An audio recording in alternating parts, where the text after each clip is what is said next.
The boardroom felt colder than usual that morning, though maybe it was just the chill of betrayal seeping into my bones. I sat quietly at the massive oak table, watching my sister Victoria stand at the head of the room, basking in her moment of triumph. "As you can see," she said, gesturing to the documents being passed around, "Alexandra has graciously decided to step aside, transferring her shares to me for the good of the company. The board can now vote with full confidence on my appointment as CEO."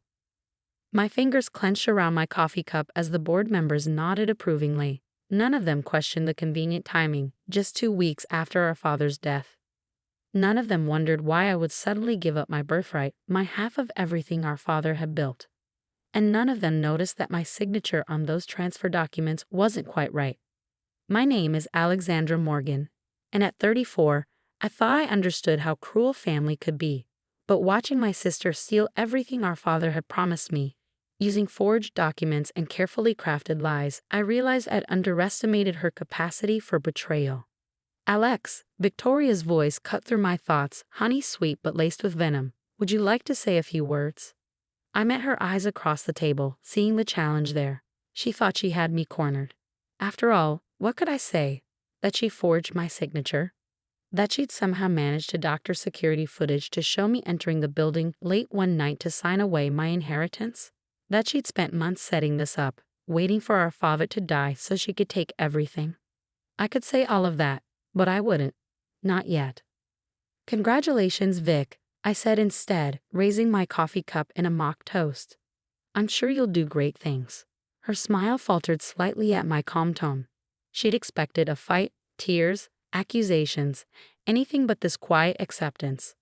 What she didn't know was that I'd been watching her too, gathering my own evidence, building my own case. The video footage she doctored. I had the originals, the witnesses she paid off. I had their confessions, the offshore accounts where she'd been siphoning company funds. I had the paper trail. But most importantly, I had something she didn't even know existed: our father's real will. The board meeting concluded with a unanimous vote installing Victoria as CEO of Morgan Industries. As people filed out, offering their congratulations, I stayed seated, methodically stirring my now cold coffee. "I have to admit," Victoria said once we were alone, "you're taking this better than I expected." I looked up at her, studying the face that was so similar to mine yet somehow harder, colder. "What did you expect, Vic? A scene? Tears? You know me better than that." She perched on the edge of the table, her designer suit perfectly pressed, her manicure immaculate. "I know you're planning something, Alex. You always were Dad's little strategist. But let me save you some time. It's over. I've won. The documents are ironclad, the board is behind me and you. You're just a former shareholder with no power and no proof of anything." I stood slowly, gathering my things. "You're right about one thing, Vic. I am Dad's daughter. Remember that." Her laugh followed me out of the boardroom, confident and cruel. "Don't be dramatic, Alex. It's just business." But it wasn't just business. This was personal, and it had been from the start. Growing up, Victoria and I had been close, or so I thought. Being only 18 months apart, we'd shared everything. Clothes, secrets, dreams. But somewhere along the way, something had changed. Maybe it was when Dad started grooming me to take over the company, seeing in me the same head for strategy and innovation that had made him successful. Or maybe the rivalry had always been there, simmering beneath the surface of our sister bond, waiting for the right moment to explode. I drove home from the office in a daze, memories flooding back. The way Victoria had started undermining me in subtle ways over the past few years. The accidental leaks of sensitive information to competitors. The whispers to board members about my supposed instability. All leading up to this moment, this carefully orchestrated coup. My phone buzzed with a text from my best friend and head of legal, Sarah Chin. "Just heard. You okay?" I pulled into my driveway before responding. "Come over. Bring wine." An hour later, Sarah sat across from me on my back porch, a glass of Merlot in hand. "So what's the plan?" she asked, knowing me well enough to know I wouldn't just roll over. I pulled out my laptop, opening a folder I'd labeled innocuously as family photos. "First," I said, turning the screen toward her, "look at this." Her eyes widened as she scrolled through document after document. Bank transfers, emails, security footage, And finally, a video file dated 3 days before my father's death. Is that? I nodded. Dad knew he was dying. He knew Victoria was planning something. So he made arrangements. The video showed my father, thin and pale but clear-eyed, sitting in his study. Alexandra, his voice crackled through the speakers. If you're watching this, then everything I feared has come to pass. Your sister, she's not who we thought she was. I've discovered things, terrible things, about what she's been doing with company funds. The real will is in the safe at the lake house. The combination is your birthday. Be careful, sweetheart. Victoria has more to lose than you know. Sarah let out a low whistle. Alex, this is huge. We need to go to the authorities. Not yet, I said, closing the laptop. Victoria's not just stealing the company. She's involved in something bigger. Those offshore accounts. They're connected to some very dangerous people. We need to understand exactly what we're dealing with before we make a move. And in the meantime, I took a sip of wine, thinking about Victoria's smug face in the boardroom. In the meantime, I play the grieving sister who lost her inheritance. I let her think she's won, and I watch. Sarah shook her head. She's going to get suspicious if you don't put up any fight at all. Oh, I'll fight, I said, a plan already forming, just not in the way she expects. The next few weeks were a masterclass in acting. I made just enough noise about the share transfer to seem legitimate. A strongly worded letter here, a tearful phone call there. Victoria handled each protest with practiced sympathy, always with witnesses present, always playing the role of the reasonable sister dealing with an emotional sibling. Meanwhile, I dug deeper. Every night after leaving the office, where I still technically held a minor executive position, I pieced together Victoria's real operation. The offshore accounts were just the beginning. She'd been using company resources to facilitate something much darker. Money laundering for a network of shell companies tied to organized crime. Our father had discovered it just before his death. His heart attack was starting to look less and less natural. One evening, about a month after Victoria's takeover, I was working late at the office, deliberately keeping my movements obvious. Right on schedule, Marcus, Victoria's head of security, appeared at my door. Ms. Morgan, he said stiffly, it's late. You should head home. I made a show of sighing heavily, shuffling papers on my desk. Just finishing up some reports, Marcus. I'll leave soon. He lingered in the doorway, exactly as I'd expected. Victoria had him watching me, making sure I didn't access anything important. Little did they know that I'd already gotten everything I needed. As I drove home that night, I noticed the black SUV following me, another one of Victoria's precautions. I smiled to myself, thinking of the real will safely hidden in my home safe, of the evidence backed up on secure servers, of the plan slowly taking shape. Victoria thought she was being careful, but she'd made one crucial mistake. She underestimated just how much our father had taught me. The game was only beginning, and I was playing for keeps. The first sign that my plan was working came 3 months after Victoria's takeover. I was reviewing quarterly reports in my downgraded office when Sarah burst in, her face flushed with excitement. They took the bait, she whispered, closing the door behind her. The SEC just opened a preliminary investigation into those anonymous tips about accounting irregularities. I kept my expression neutral, aware of the cameras Victoria had installed in every office. That's concerning, I said loudly enough to be picked up. I hope it doesn't affect our stock price. Sarah caught on immediately, putting on a worried face. Should we inform the CEO? I'm sure Victoria already knows, I replied, turning back to my paperwork. She has everything under control. The seeds I'd planted were starting to sprout. Those anonymous tips to the SEC had been carefully crafted, just enough to trigger an investigation, but not enough to reveal the full scope of Victoria's crimes. It was the first move in a long game. Later that day, Victoria summoned me to her office, our father's old office, which she'd redecorated in stark modern furniture that would have made him cringe. Interesting development with the SEC, she said, studying me over her sleek glass desk. You wouldn't know anything about that, would you? I met her gaze steadily. Why would I? I signed away my shares, remember?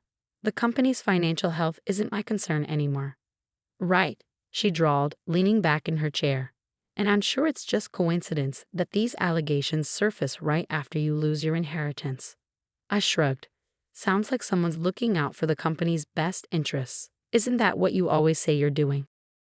Her eyes narrowed at my tone, but before she could respond, her phone buzzed. The look that crossed her face as she read the message was almost worth everything I'd been through, pure, unfiltered panic. "Get out," she snapped. "And Alex, stay out of things you don't understand." I was halfway to the door when I turned back. "Oh, by the way, how are those offshore accounts doing?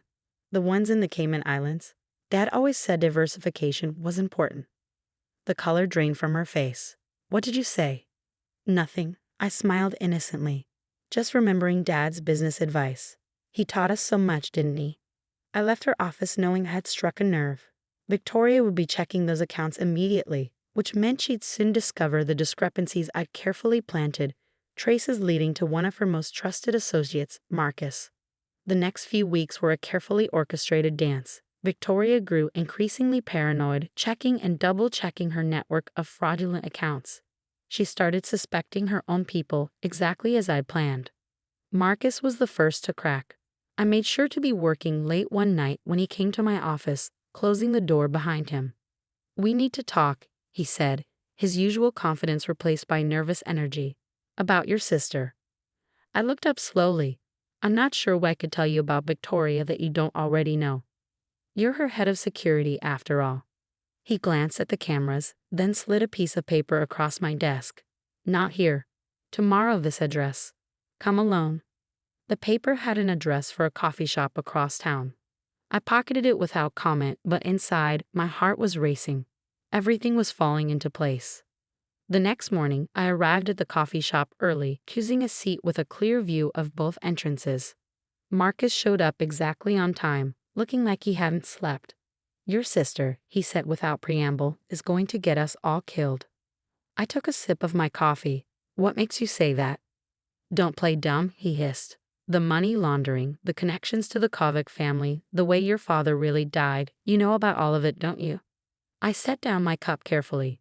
"Why don't you tell me your version, Marcus? Start with the night my father died." He broke. For the next hour, Marcus laid out everything. How Victoria had been working with the Kovic crime family for years, using Morgan Industries to clean their money. How her father had discovered the truth and confronted her. How she'd arranged for him to have an accident with his heart medication. "She's cleaning house now," Marcus finished, running a hand through his hair. "People are disappearing. I think I'm next." I pulled out my phone, setting it on the table. "Say that again, Marcus. All of it. And this time, let's make sure it's recorded properly." His eyes widened as understanding dawned. You planned this?" "Let's just say I've been planning a lot of things," I replied, pressing record. Now from the beginning. By that evening, I had everything I needed. Marcus's confession, combined with the evidence I'd been gathering in our father's video, created an ironclad case. But I wasn't done yet. I waited 3 more days, watching Victoria unravel further as more discrepancies appeared in her accounts. Then I made my move. It was late, most of the office had cleared out, when I walked into her office unannounced. She was on the phone, her voice sharp with barely controlled panic. "I don't care what it takes," she was saying. "Find out who's accessing those accounts and shut them down." "That would be me," I said loudly enough for the person on the other end to hear. Victoria's head snapped up. "I'll call you back," she said into the phone before slamming it down. "What did you say?" I sat down across from her, pulling out a thick folder. "You know, Vic, Dad always said your biggest weakness was your ego. You're so convinced of your own brilliance that you never stop to consider someone might be smarter than you." Her hand inched toward her desk drawer, where she kept her gun. I knew. "What are you talking about?" "The offshore accounts. I've been tracking them for months. The security footage you doctored. I have the originals. Marcus's confession about Dad's death, recorded this morning. I started laying out documents one by one. But most importantly, I have this." I pulled out our father's real will, the one from the lake house safe. "That's impossible," she whispered. "I destroyed it." "You destroyed a copy," I corrected her. "Did you really think Dad wouldn't have a backup plan? Did you wonder why I gave in so easily when you took over?" She lunged for the drawer, but I was faster. "I wouldn't," I said calmly. "The FBI is already in the building. So are the SEC investigators and the police. Did you really think I'd come here without backup? As if on cue, we heard commotion in the hallway. Victoria's face crumpled as reality set in. Why? She asked as footsteps approached her office. Why did you wait so long? I stood up, gathering my evidence, because I needed to understand everything. The money laundering, the connections to organized crime, Dad's death, all of it. You taught me that, Vic. Always have all the facts before you make your move. The door burst open as federal agents flooded in. Victoria didn't resist as they read her rights, her eyes never leaving my face as they led her away. The aftermath was chaotic but controlled. Victoria and her conspirators were arrested. The board convened an emergency meeting where I presented the real will and evidence of my sister's crimes. Within days, I was reinstated as CEO. Months later, I sat in my father's office, my office now, looking at the last family photo we'd taken together. Victoria had just been sentenced to 20 years for her role in our father's death and the money laundering operation. Sarah knocked on my door, carrying 2 cups of coffee. Rough day. I took one of the cups, breathing in the familiar aroma, just thinking about how different things could have been if Victoria had just been patient. Dad always planned to give her a significant role in the company. She didn't have to steal it. Some people can't see past their own ambition, Sarah said, sitting down across from me. Your father would be proud of how you handled this. I touched the photo gently. He taught me well. Strategy isn't about making a first move. I quoted, remembering his words. It's about making the right move at the right time. Looking out over the city skyline from my office window, I felt a sense of peace settling over me. Victoria had tried to steal my inheritance, my legacy, even my father's memory. But in the end, justice had prevailed. Not through violence or quick revenge, but through patience, strategy, and the careful application of truth. Dad would definitely have approved of that.